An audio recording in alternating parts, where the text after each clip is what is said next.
Welcome everyone to Evangelizing Eastern Orthodoxy, where our goal is to understand Orthodox worldview and doctrine in order to communicate the gospel to our friends. My name is John Diakos. Well, thanks for joining us. Today we have two guests, Scott and Christian, and we're going to be talking with them about the issue of converts to Eastern Orthodoxy. But first, I'll ask them to introduce themselves. Scott, first, tell us about yourself, what your ministry role is, and from where your interest in Orthodoxy stems. Yeah, for sure. First off, John, thanks so much for having us on. It's an honor to join you to have this important conversation. So just a little bit about me. I am the pastor of a Baptist church in just outside of Toronto, about 30 minutes away from Toronto. I forgot which direction it is there. But the church is called Northminster Baptist Church. So I'm the lead pastor there. And as far as my interest in Orthodoxy, the Orthodox Church, it's stemmed from a trip my wife and I took with a group from our former church a few years ago, and we did a tour through Paul's missionary journey in the seven churches in Revelation. And so we got to see some of the historical sites, but also some of the Greek Orthodox churches. Our tour guide was Greek Orthodox, and we got to tour some of the churches and some of the monasteries. And it was the first time my interest really peaked there.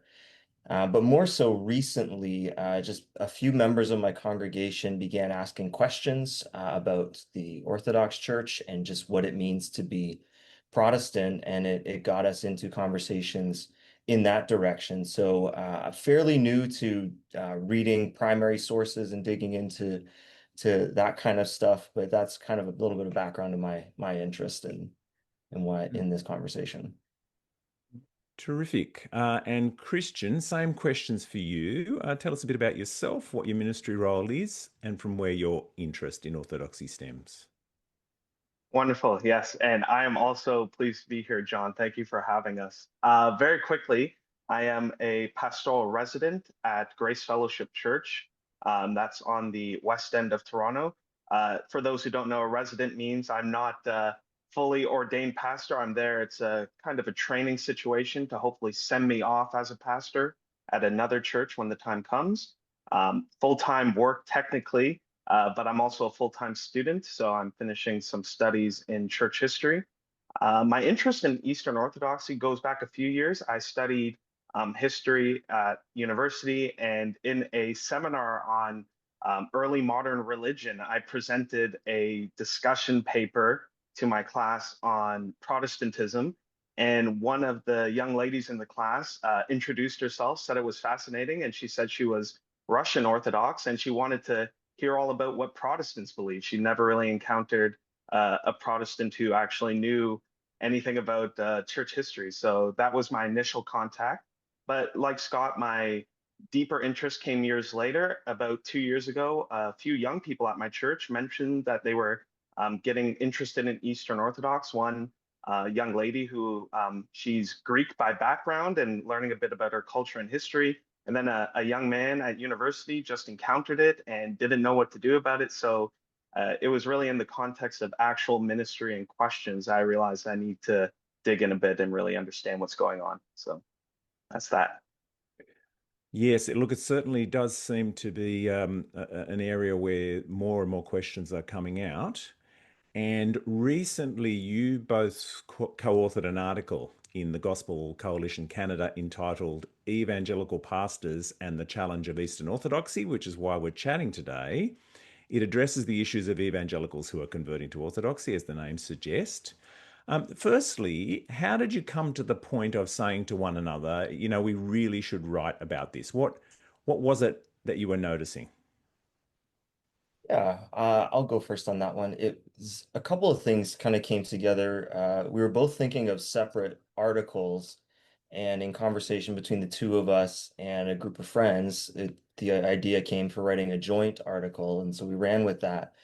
But one of the things that I was seeing was myself, and as Christian mentioned as well, there's a number of pastors are just getting questions about Eastern Orthodoxy, Protestantism, and those kind of questions. And there's a number of resources that could point to for pastors, for Protestants converting to Roman Catholicism, for example.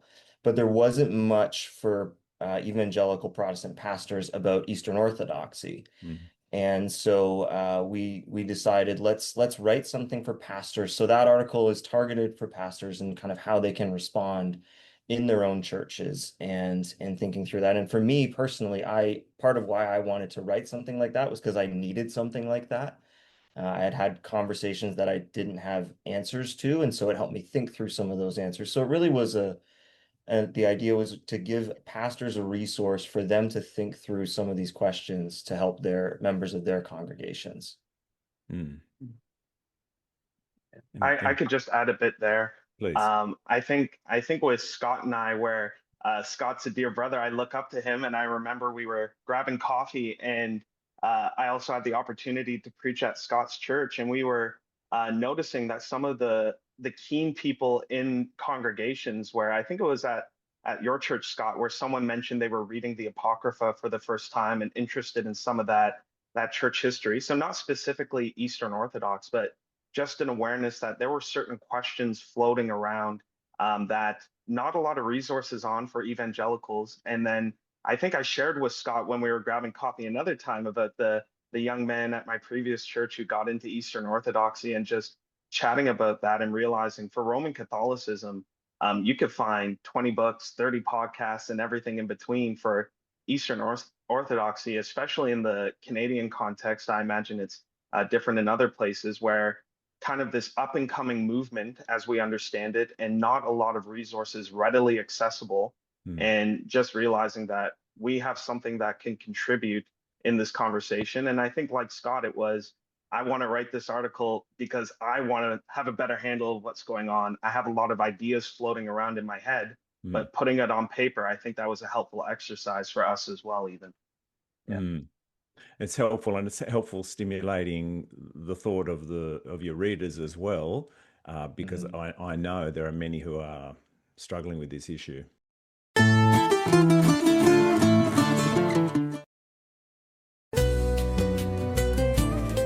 Certainty for Life, an invitation to Eastern Orthodoxy, is a compelling exploration of faith, assurance, and the search for peace with God, written especially for those from an Eastern Orthodox background. Drawing on personal stories, biblical teaching, and the wisdom of early church fathers, the book addresses the deep longing for certainty that many experience in their spiritual lives. In Australian Presbyterian, Mark Powell writes, "Certainty for Life is a book which I hope will, by the grace of God, make a profound and far-reaching impact. It is a book to buy, read, and then give prayerfully away. Certainty for Life comes highly recommended." Certainty for Life is available in print, ebook, and audiobook at certaintyforlife.com.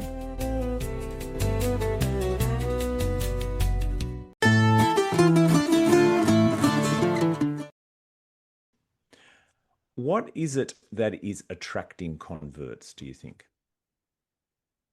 There's a couple things that keep coming up in conversations.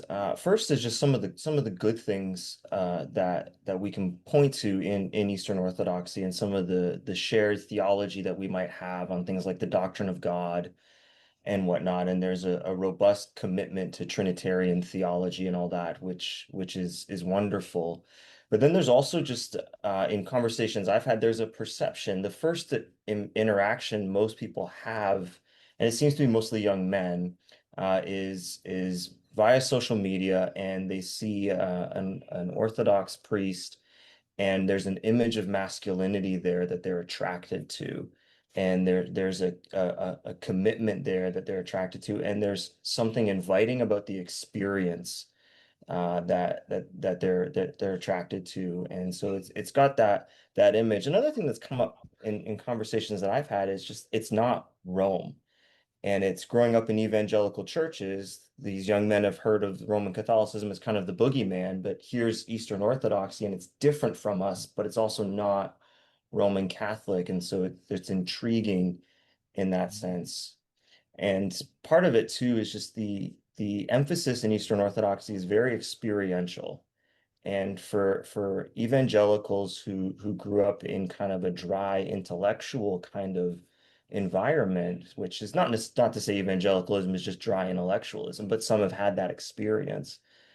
Just the promise or invitation of a richer experience in Eastern Orthodoxy seems attractive. So that's what's come up in my experience. Christian, you want to expand on that?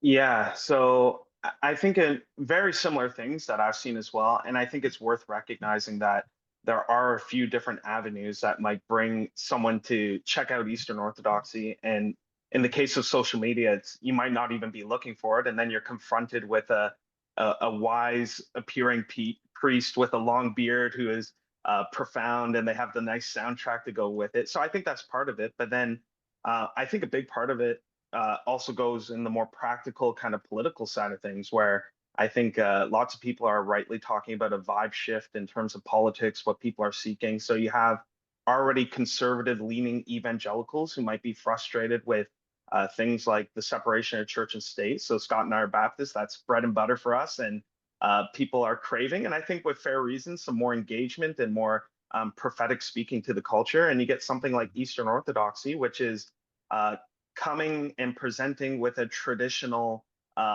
framing of culture with all sorts of messaging about here's where families are celebrated, here's where tradition is valued. Look at these ancient medieval kind of connections, all that kind of stuff, and the icons. It's all very visual and it looks historic. So in Eastern Orthodoxy, you get not only the sense of I can feel free being conservative, but now I can engage my religion along conservative lines as well. So I think especially for young men, it's a full package deal with the traditional and social rhetoric right now as well. I'll go back to something you said, Scott, and an interesting point that we have our defenses against Roman Catholicism as Protestants. It's in the name. Yeah. But perhaps not so much against Orthodoxy, and that might be a problem there and then. It's interesting. Can you explain more in terms of church and state? It may not be something that we have to deal with so much in Australia, but it may be more a North American or indeed that country to the south of you is their problem. I'm not sure. What do you mean by that? Yeah, so just to elaborate a little bit, I think there is a sense that this might be a Canadian thing, so I can't speak for Americans on that. But I think there is a hesitancy from the pulpit to directly engage in political issues. Right. So we have a lot of political conversations happening here, probably shared across the West, but you think about the family with marriage and abortion. Canada's talking a lot about euthanasia. All those kind of things right here. I think young men especially are frustrated. Why isn't the church doing more, speaking more? And then you could go online, social media, you will see in Eastern European countries, Orthodox priests who are cleansing the streets with holy oil after a pride parade, or you see them marching through, I can't remember which Eastern European capital, but leading a pro-family march in Serbia or somewhere like that.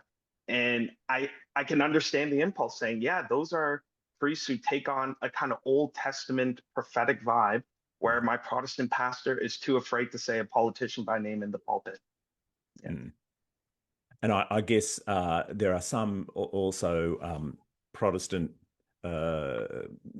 denominations and congregations that actually are leading the way in terms of following what where society leads. And so I see converts from that background as well going, oh my goodness, my pastor doesn't even believe that Jesus was God. Where am I going to go to find that kind of stability? Orthodox Church, continuity with the early church, they believe all these things. Yeah, no, I think that's correct. The question that I think about, and I think Scott, you mentioned about men being attracted to the manliness of Orthodoxy. I think that's right. My question is, if young men are looking for an assertion of gender and gender roles, or perhaps complementarianism, or they can find that in evangelical churches. I suspect that in addition, what they're getting in Orthodoxy is a way to merit your salvation, and that is what attracts them there, which we can't offer because it's not true. What do you think about that? Yeah, I think there's definitely something to that. I think one of the conversations that comes to mind when you mention that, and it wasn't necessarily about Eastern Orthodoxy, but it was just someone wrestling with salvation and justification biblically, and the response was, it can't be that easy. Mm, Surely I have to do something, mm, right? It can't be simply just that Jesus paid it all. And I think you're right. There is a sense of the masculinity, as Christian mentioned, the like your conservative family values and whatnot, that you can find that in evangelicalism, but there is something where young men feel like Eastern Orthodoxy kind of puts the tool in their hand and puts them to work in something that they can accomplish, where just coming to my evangelical church on Sunday and maybe serving in children's ministry or whatnot isn't filling mm. that need. I think there's definitely something to that. I mean, we're always tempted to various ways of trying to work for our own salvation and merit our own salvation.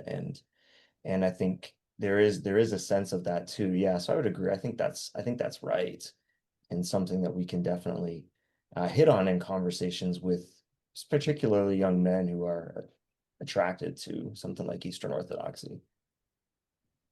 Yes, I think men in particular are, because they're task oriented, they're looking for something to do, and they may hear salvation by grace and hear, oh, so I'm passive, I don't do anything now.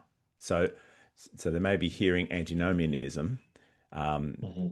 Come into the tent, and that's it. You don't you sit back and relax. I Hmm. think one of the things we need to be saying to them, indeed, to Orthodox people, is no, we're not antinomian. It's the order that's the difference. Come in, you are saved by grace, and now guess what? God's putting you to work Hmm. in service of Him. So I think we need to be saying that too. Yeah, it's that logic of Ephesians 2, right? You are saved by grace for good works which God prepared beforehand for you to walk in, right? Yeah. Absolutely. So you suggest in the article that the numbers converting are not great, but do you have any ideas of how many we're talking about? And here we're pulling anecdotes together, I think, which is it's all we've got. Yeah. Hmm. So I did some of the research in getting into that. So I think that's a place where, um, again, it is very hard with numbers in general and census information. How exactly do you track all that? Mm, Where I was sort of putting that together is that you have a lot of high quality Eastern Orthodox bloggers who, for their own purposes, are pulling together a lot of information from various parishes, from various dioceses. So there was some I've been tracking since 2017 out of my own interest with Hank Hanegraaff's conversion. But since then, various bloggers have been putting out information where they will suggest that while certain parishes are doing mm, incredibly well with converts, when you bring all the numbers together and account for all the cradle Orthodox who, once they arrive in North America, or I presume Australia as well, those numbers essentially even out, where the growth isn't as fantastic as news stories might recognize or might represent it as, where certain parishes could be booming that are attracting converts, while other parishes could be shutting down doors at the same time. So, mm. Yeah, well, I'd be very interested in get some stats on converts, to actually to survey why they converted. That'd be an interesting survey to conduct, and what Orthodox people believe. So, dear listeners, if you're listening to this and you've got a background in conducting surveys and crunching numbers and would be interested in pursuing that project, I'd please do contact me and let me know. I will say that in the last 2 weeks, um, since your article came out, there have been two other articles on this very issue of converts to Hmm. Orthodoxy from evangelical backgrounds. One posted in Proclaim and Defend by Kevin Sharl, describing this same issue in Baptist churches, and the other by Jonathan Clark, who works on campuses with Reformed University Fellowship. And when I contacted Jonathan Clark, he said he had been inundated with responses to the article. So it does Hmm. suggest that many people have faced this issue and have concerns. So it's an issue.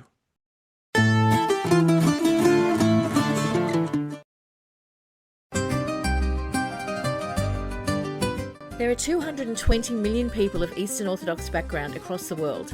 They are our neighbours, our accountants and healthcare workers, and the parents of our children's friends. Yet many of us know little about Eastern Orthodoxy. Evangelising Eastern Orthodoxy is a free training course which equips you to understand Orthodox worldview and doctrines to help you effectively communicate the gospel. Each of the 8 modules features short video introductions explaining Orthodoxy, accompanied by practical evangelistic exercises. These are designed to be run in small groups at church or at home. Whether you're leading a church, facilitating a small group, or simply want to be a better friend or family member, this course is designed for you. The whole course, videos and printable studies are available free at eeo.net.au.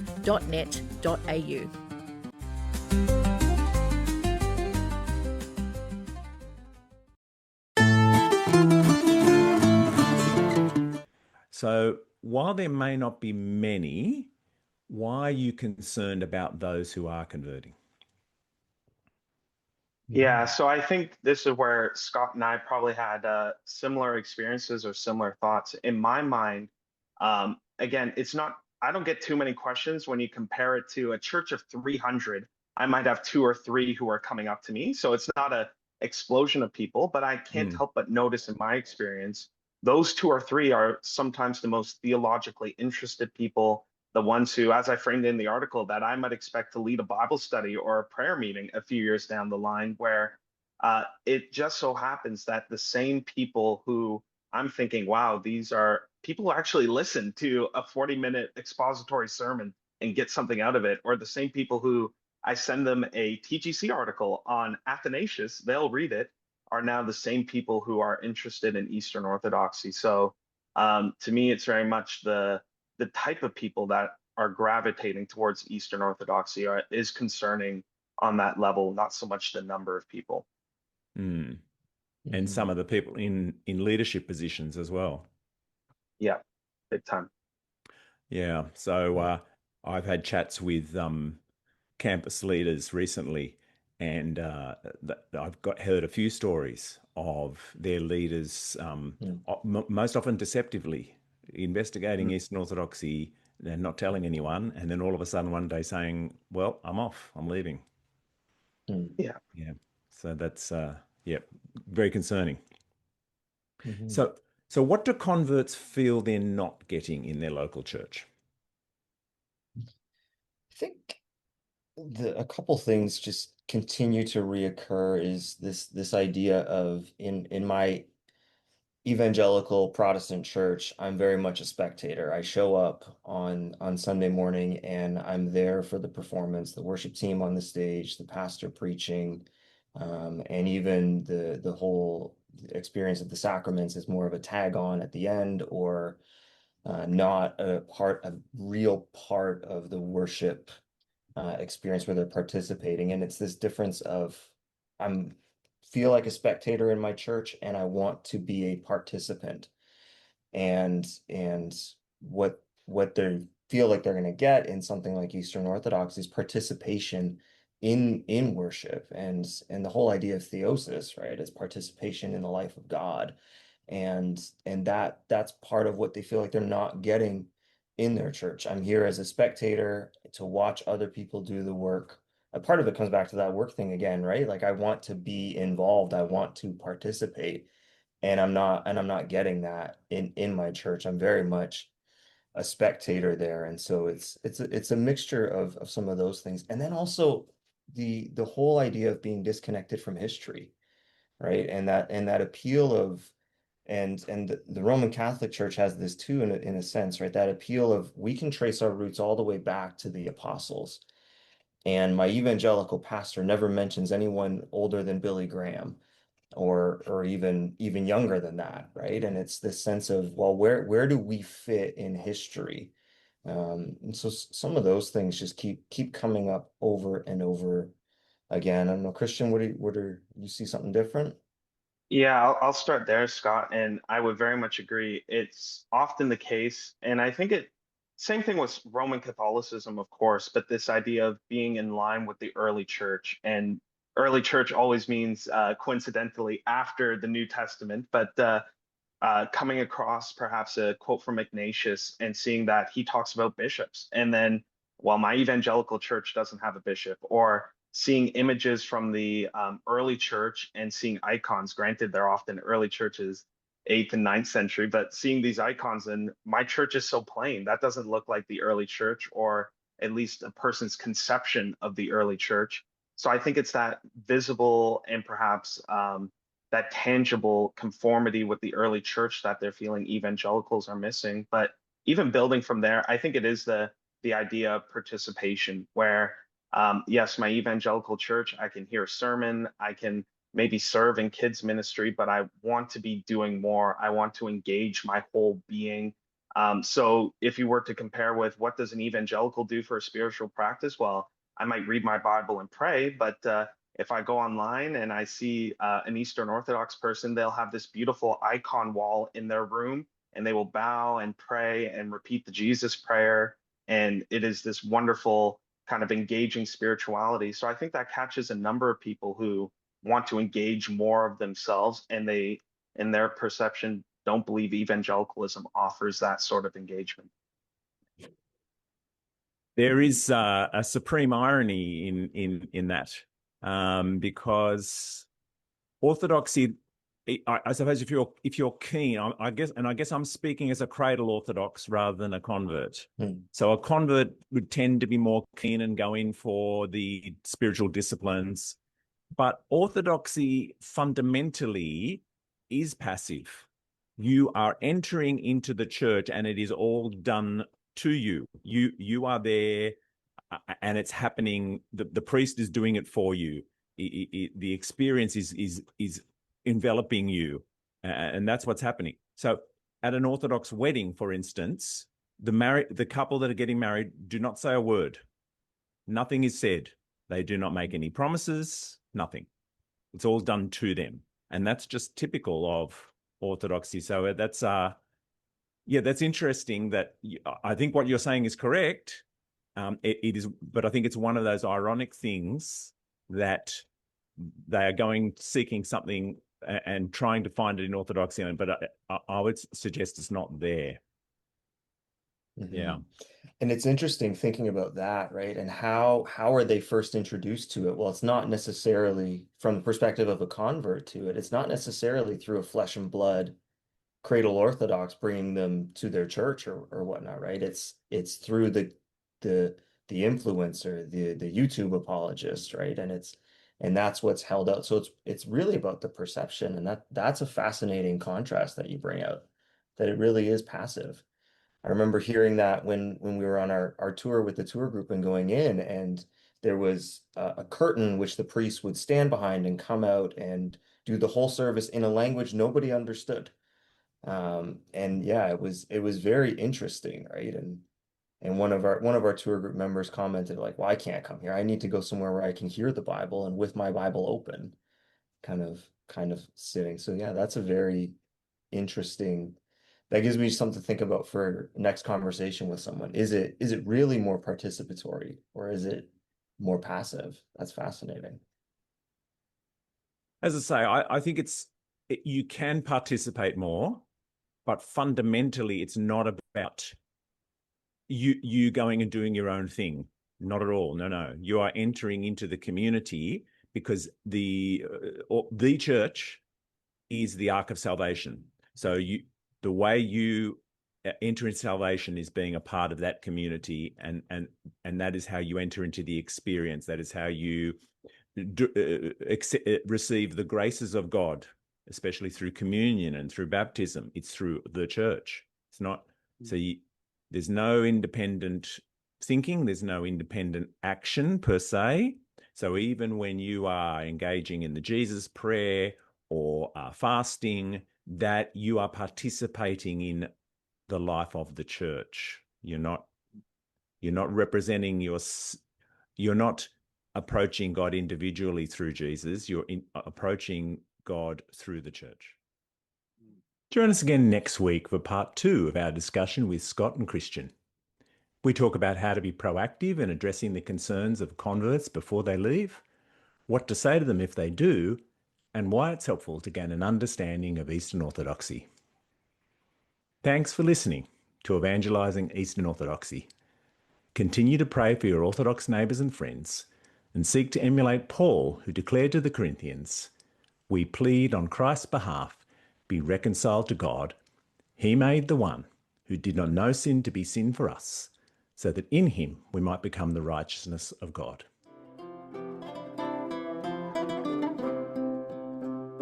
My